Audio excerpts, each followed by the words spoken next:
Sohaib Dbari est né le 20 août 1991 à Kouba, près d'Alger. Il connaîtra une enfance mouvementée par de nombreux déménagements, menant sa famille notamment au Maroc, à Mdia ou encore à Batna, avant de revenir s'installer dans la banlieue d'Alger. Après avoir arrêté ses études au lycée, il fera différentes formations, notamment en comptabilité ou encore en plomberie. Il effectue son service militaire en 2011 à la frontière algéro-malienne, avant d'occuper différents postes pour subvenir à ses besoins. Faute de perspective, il tentera, comme de nombreux jeunes de sa génération, la Harga, le 24 décembre 2018. Ce sera un échec, il réchappera miraculeusement à une mort certaine. Comme d'autres militants du Hirak, il avait comme projet de tenter de nouveau la Harga, mais l'avènement du 22 février lui redonnera espoir. Il s'y engagea cœur et âme.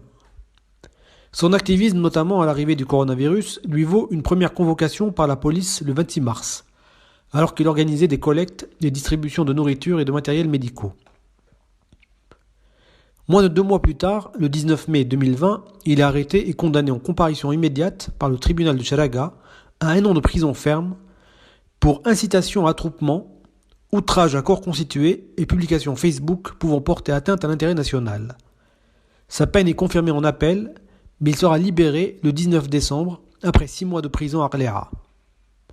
Depuis sa sortie, il a continué à militer, notamment aux côtés de Mohamed Tajadid, Malik Riyahi ou encore Brahim L'Alami. On a pu les voir ensemble à Kharrata le 16 février. Il a été arrêté de nouveau il y a 4 jours, le 5 avril, à Barika dans la wilaya de Batna, en compagnie de son frère Tariq, ainsi que de Nourdin Khimoud. Il a été présenté hier 8 avril au tribunal de Sidi Mohamed à Alger et placé sous mandat de dépôt avec 4 autres accusés. Il est accusé cette fois de direction et organisation d'une association de malfaiteurs, diffusion de fausses informations, attroupement visant à porter atteinte à la sécurité nationale, possession de drogue et surtout diffusion d'images visant à porter atteinte à la vie d'un enfant pour avoir recueilli le témoignage du jeune Saïd Chetouane, 15 ans, à la sortie de sa garde à vue d'un commissariat. Visiblement choqué, le jeune affirmait avoir subi des violences et des attouchements sexuels.